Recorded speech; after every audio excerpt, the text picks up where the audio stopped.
Hoje nós temos um tema muito instigante e é um tema que não existe na literatura hellingeriana, um livro sobre a morte, né?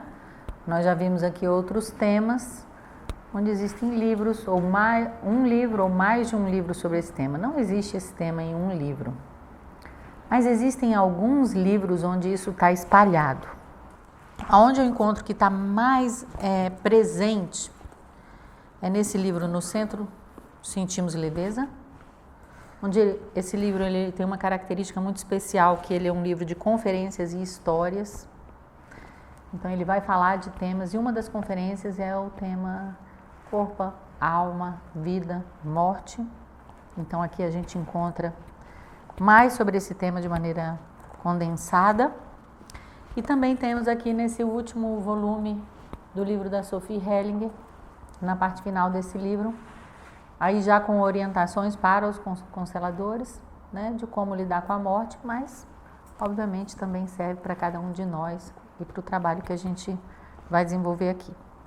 E fora isso, são textos esparsos, que na verdade é uma grande colcha de retalhos, onde eu vou encontrar qual é a visão hellingeriana sobre a vida e sobre a morte.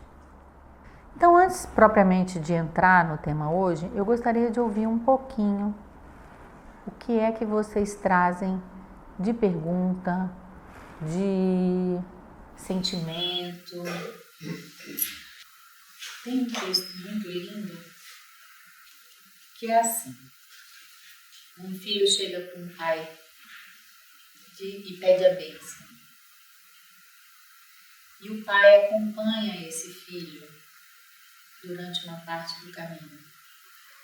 Ele acompanha esse filho, eles ficam juntos, ele se senta com o filho.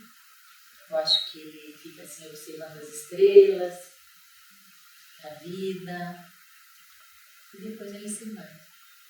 A bênção dele é acompanhar durante uma parte do caminho.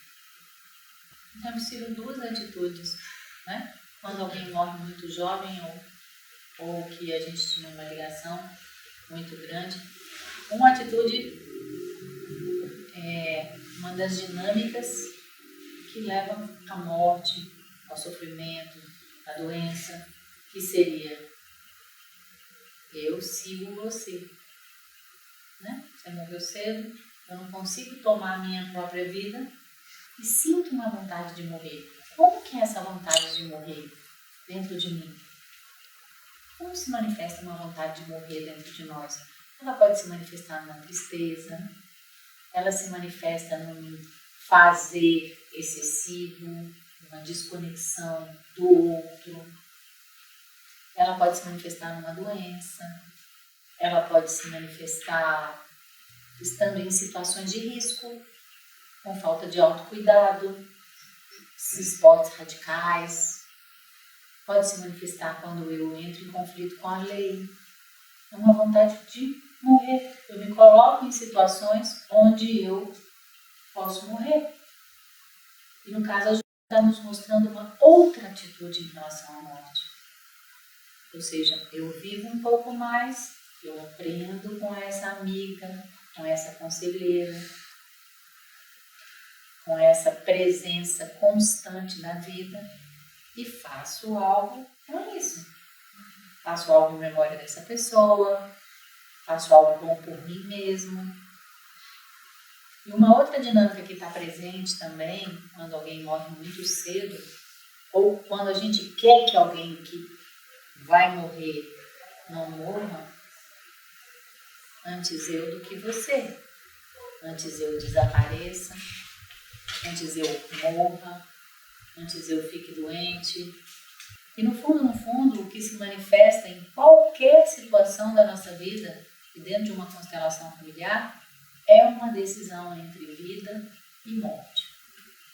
Todas as vezes que eu estou me abrindo para algo mais, para novas possibilidades, novas pessoas, mais saúde, mais autocuidado, são todos esses movimentos que me trazem para mais vida. Todas as vezes onde eu me fecho me desconecto, me distancio, são movimentos para a morte. Então, num desses textos que o Bert Hellinger escreveu sobre a morte, acho que foi no Centro Sentimos e Leveza, ele fala assim: eu trabalho para que as pessoas possam estar na vida com a ajuda dos mortos. O trabalho das constelações familiares é um trabalho espiritual. Nesse sentido, ele está sempre nesse trânsito entre vivos e mortos e não observa que existe essa separação tão nítida entre esses dois reinos, essas duas dimensões.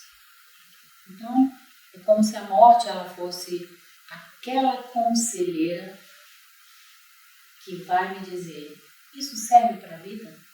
Isso faz sentido? Vale a pena?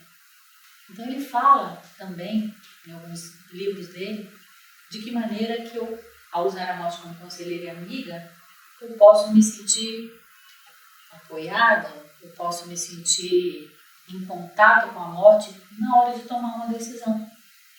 Traz mais alegria, traz mais saúde, traz mais leveza. Eu levo algo disso para a eternidade?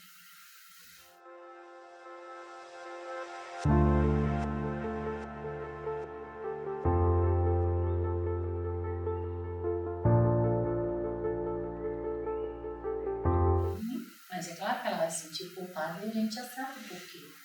Porque isso eu morro por você, em última instância, é a própria consciência cristã. Não é? Não é o Cristo que morreu, Jesus que morreu por todos? Então, num nível muito amplo, você está traindo a consciência cristã ao se decidir pela vida, né? E também, de uma certa maneira, é a raiz do amor cego. Eu morro por você. O que se exige de um constelador? Porque se todas as constelações são movimentos que levam para a vida ou movimentos que levam para a morte, como disse o Bert Hellinger, eu trabalho para que os vivos se mantenham vivos com a ajuda dos mortos. Nesse sentido, existe essa sintonia. O que acontece quando a morte, um constelador observa que a morte é inevitável e que a alma do cliente quer morrer? Ou a alma não quer morrer porque a alma não conhece a morte. Né? O eu, a pessoa, quer morrer. O que exige do constelador? Não ter medo da morte, nem da sua própria, também uma concordância com a morte do cliente. E eu me lembro, não sei se eu comentei com vocês nesse grupo, mas uma vez eu estava na Espanha num trabalho que foi feito perto de Sevilha e chegou uma pessoa muito assustada, porque ela ia morrer, porque ela estava com uma doença terminal. Ela sabia que ela ia morrer, ela sabia quanto tempo ela tinha de vida. E o que ajudou? O que ajuda é sempre uma única coisa: o contato com a realidade. Mas ao mesmo tempo, com um constelador que fica sem medo, sem lástima, sem julgamento daquela vontade que a pessoa possa ter de morrer. Sem querer ajudar demais também. Claro, sem ajudar demais não, sem querer ajudar mesmo. Concordando que a ajuda que com a ajuda que é possível no momento. Uma das ordens da ajuda é concordar com os limites. Eu só posso fazer isso, ajudar essa pessoa a olhar para a morte. O círculo. Um interessado pediu àquele que trilhava com ele parte do mesmo caminho: diga-me o que conta para nós. O outro lhe respondeu: a primeira coisa que conta é que vivemos por um tempo. A vida tem um início, que é precedido pelo muito que já houve, e um final, depois do qual ela retorna para o muito que houve antes dela.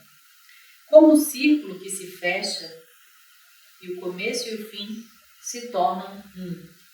Assim também o além da vida se une perfeitamente ao que veio antes da vida, como se entre eles não houvesse tempo.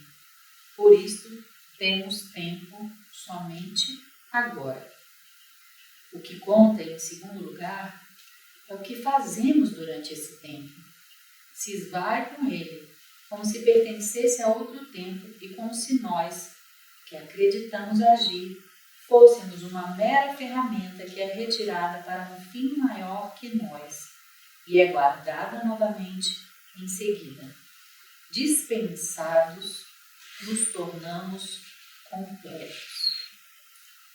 Na versão original desse conto era: liberados, somos concluídos.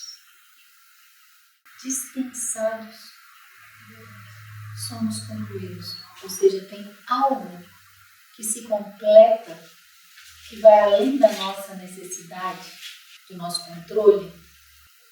A razão não entende, mas a alma entende que, de uma certa maneira, essa completude, ela vem de algo maior.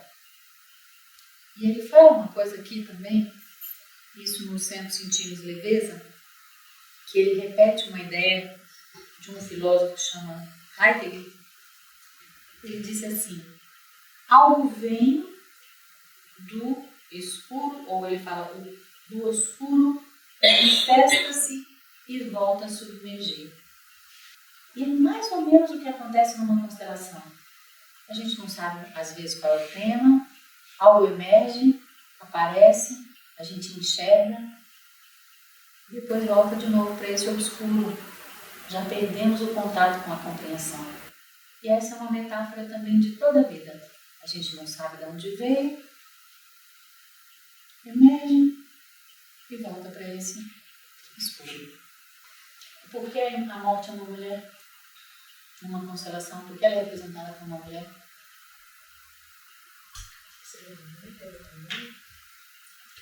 É esse escuro, esse fim, esse acolhimento, essa ideia de que a morte também é um retorno a uma origem.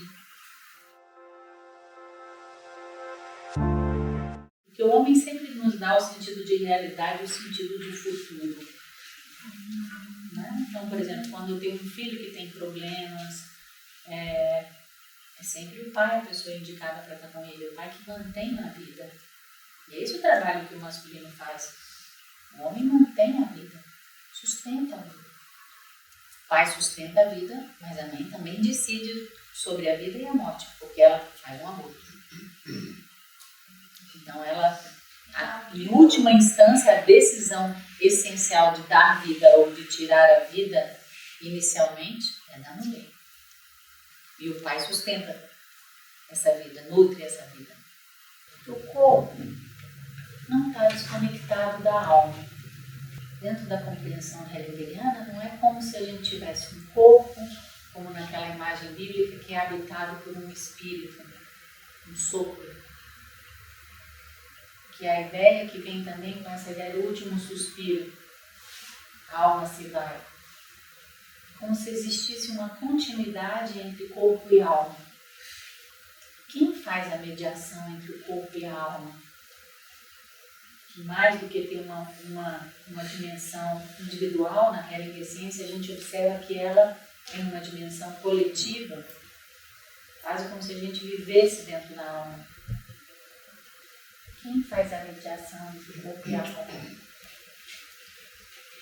O espírito? Não. O eu. O eu.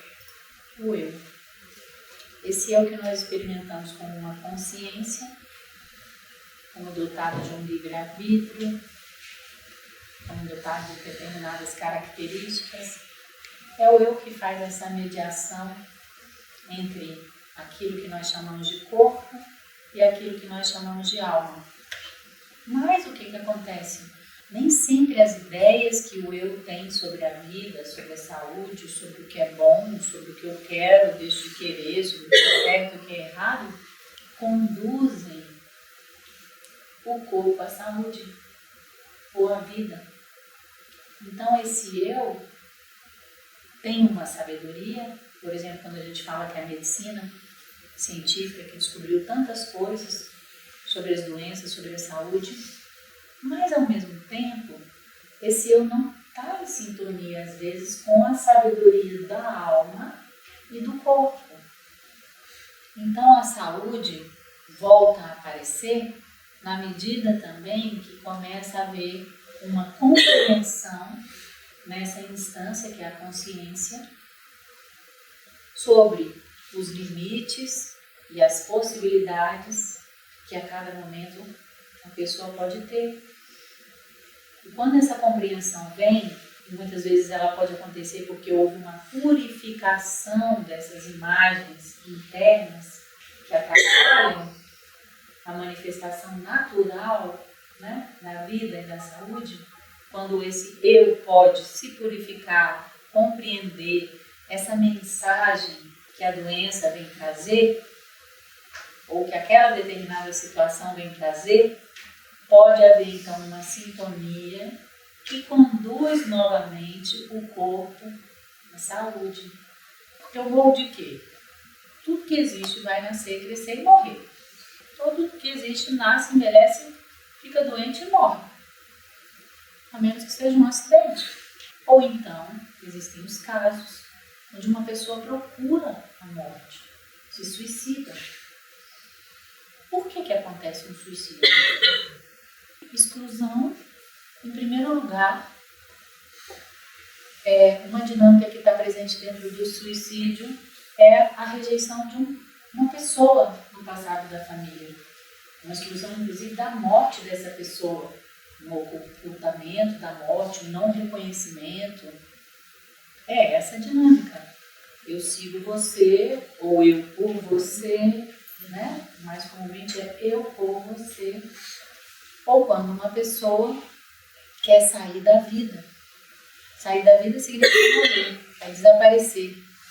Esse suicida interrompe esse fluxo do mistério de volta para o mistério. E sempre há uma dessas duas dinâmicas.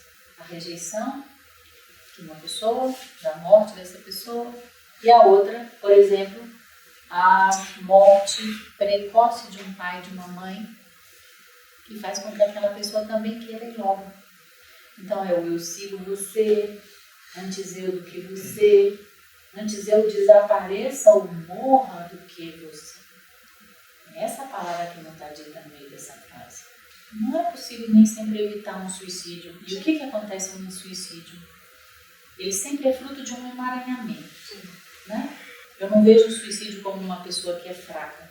Eu lembro que uma vez eu atendi uma pessoa e que o pai tinha se suicidado e ele falou assim, meu pai era contador e ele estava fechando um balancete, ele fechava um balancete, ele não conseguia chegar no final das contas. Porque ele disse assim, eu não consegui fechar as contas. Ele se suicidou, depois foram fazer as contas. E as contas estavam perfeitas. Que contas que não estavam perfeitas? Não foi essa? Não foram as contas do balancete. Foram as contas transgeracionais, as contas do sistema. E o que acontece quando uma pessoa se suicida para quem está do lado dela? E aí, eu me lembro também da professora Angélica Oliveira, cujo primeiro marido se suicidou, e ela falando tanto que essa ferida, esse trauma acompanhou a vida dela, como é difícil tomar a vida, por quê? Porque não eu e você. Ou a pessoa mesmo se sente que ela foi a culpada pela morte do outro. Eu não cuidei de você o suficiente, eu não te segurei dentro da vida. E até a fantasia de que foi ela que matou a pessoa. Então, uma ajuda para uma família ou para uma pessoa que enfrenta um destino desse envolve essa compreensão de poder entender essa dinâmica ou essas várias dinâmicas transgeracionais que levam uma pessoa ao suicídio, que tem hora que ele é inevitável e que aqueles que vivem como tudo passa na Terra, poder permitir passar, que tem a ver com o luto, né? Porque o luto, a palavra luto é luta. E o luto tem uma série de fases. Isso não é do Bert Hellinger, vem da Elizabeth Kubler-Ross, né? Em todo um estudo da tanatologia, que vem, né? A negação da morte, a busca de culpados, a aceitação, né? A negociação, até que eu possa ir voltando, aceitando e chegando na minha paz. Então, é necessário passar por essas etapas. E essas etapas, assim, tradicionalmente, por exemplo, você falou com relação à morte da sua mãe, 2 anos, por que 2 anos de luta? Ou por que antigamente falava, eu vou ficar de preto não sei quanto tempo? 1 mês. 1 mês. Por quê? Porque aí eu revivo todas as datas onde aquela pessoa, eu tinha a presença daquela pessoa. Dia do aniversário, dia do Natal, dia das mães, tudo. Então também faz parte desse processo alcançar essa paz, alcançar essa tranquilidade, alcançar de novo uma reconexão com a vida.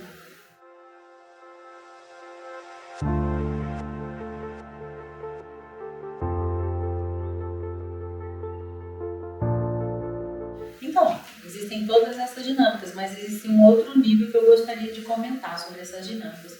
Há uns 2 anos eu fui convidada para ir no interior de Santa Catarina dar uma palestra no Setembro Amarelo. Quando eu chego lá, tinham 450 pessoas no interior de Santa Catarina. Aí eu falei, mas por que tanta gente se interessa por esse tema? Porque Setembro Amarelo tem para todo lado. Era simplesmente a cidade com o maior índice de suicídio do Brasil. Eu falei, no interior de Santa Catarina, o que aconteceu aqui nessa terra?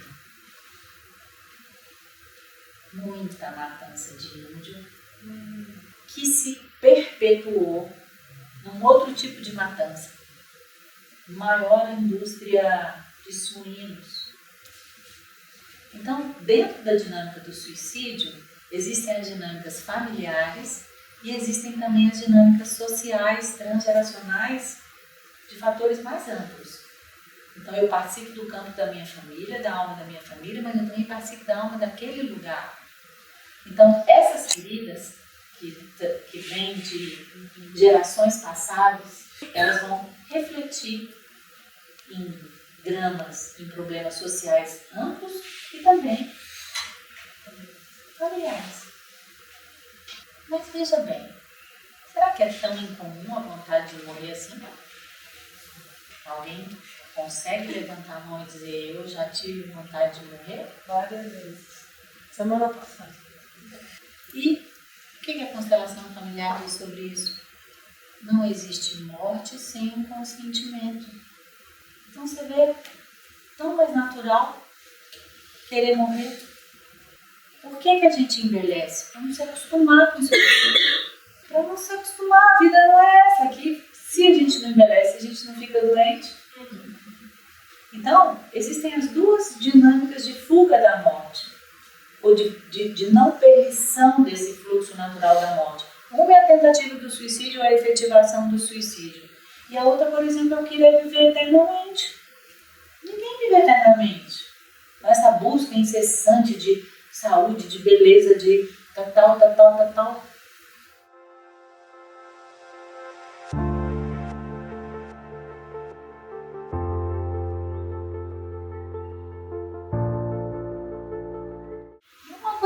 Você faz isso com relação a você mesmo, mas e quando meu pai está doente, ou a minha mãe está doente, ou uma pessoa muito querida perto de mim está doente, eu fico para ela, fica. É a consciência, é o nosso livre-arbítrio, sou eu que alcanço a compreensão da mensagem dessa doença, que entro em concordância, em sintonia com a vida, que escolho, e eu ouço também a mensagem do corpo. E percebo também a mensagem da alma. Mas quem faz essa mediação é o eu. É o eu que pode ter a consciência, que pode ter a experiência do efeito de uma nova compreensão. E naturalmente, quando eu tenho uma nova compreensão sobre algo, isso vai refletir numa maior saúde do corpo. Então, existem, de um modo geral, essa compreensão de que eu deixo os mortos também poderem descansar. Porque também eu fico lá rezando para o meu pai, com saudade da minha mãe, ou querendo. Então eu também permito que eles descansem, que eles encontrem esse descanso em mim. Me lembro, carrego durante um tempo, faço missa de 7º dia, de um mês, de um ano, 2 anos, mas depois eu também me harmonizo, permito que aquilo que aconteceu no passado fique no passado. Né? Mas tem uma situação ou 2 situações onde ajuda que eu me deite com os mortos, que eu me junte aos mortos. Uma delas é quando eu sinto essa necessidade ou essa vontade de morrer. Então, na minha imagem interna, eu vou até os mortos, me deito com eles e fico com eles um pouco. E a outra eu caso com um assassinato de verdade. Por quê? O assassino matou a vítima, né? Então a vítima está no mundo espiritual. Então, de uma certa maneira, ele está unido a essa vítima e precisa dessa reunião com essa pessoa que está morta. Na alma, eu queria fazer uma pergunta, porque quem é que cuida ainda quem cuida da própria morte aqui e agora? Quem paga o seguro de vida para que possa a sua morte não ser um peso para os outros? Sobre esta preparação necessária para uma boa morte, porque essa preparação para uma boa morte ela envolve uma realização da vida. Ele diz assim: coloque sua casa em ordem. O que significa coloque sua casa em ordem? Significa que você arruma de um modo que possa partir sem que ninguém ainda fique esperando algo de você. Isso significa que está em ordem de tal forma que algo pode continuar depois de você, porque foi dado a outros através de você. Então, arrume sua casa de um modo que esse presente possa ser conservado como presente, sem precisar de seu contínuo cuidado e atenção. Coloque sua casa em ordem. Também significa que algo pode continuar sem você, sem que isso se torne um peso para ninguém.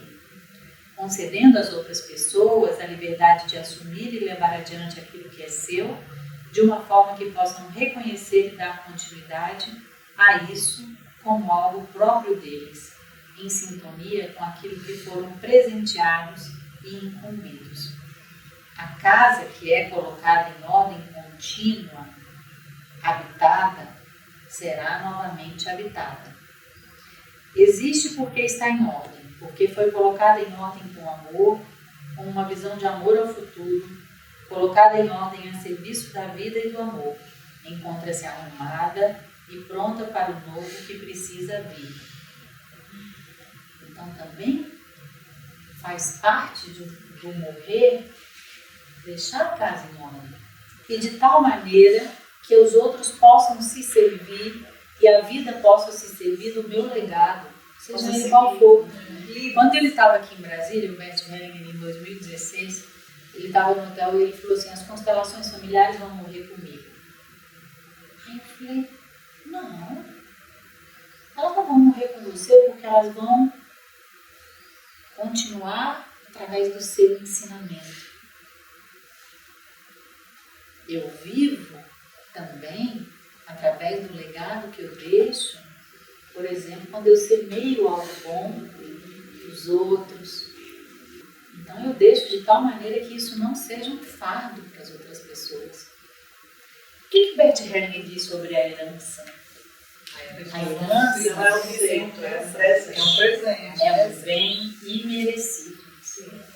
Né? Então, se a legislação diz que a herança tem que ser distribuída igualmente para os filhos, o que o Bert Hellinger mostra?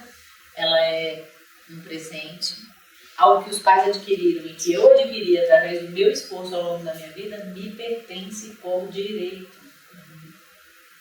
Me pertence por direito. E eu posso deixar para quem eu quiser, posso dividir de maneira diferente, ou não dá para ninguém, dá para uma instituição de caridade.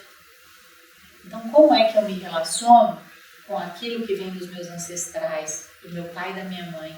Ou, por exemplo, quando tem uma família que tem muitos bens e diz assim: não, nós vamos fazer uma empresa, né? Vamos fazer uma empresa, vou colocar todos os nomes do papai, então agora você vai colocar todos os seus bens na empresa. Ou seja, eu estou realmente olhando para o bem que esse pai, que essa mãe estão deixando para mim. Então é como se eu tivesse, na visão do Bert Hellinger, tomar a vida que eu recebi no nascimento e também o legado que me chega através da morte. Então é como se o primeiro aprendizado em relação à herança que nós recebemos ao nascer e a herança que recebemos a partir da morte de alguma pessoa é essa.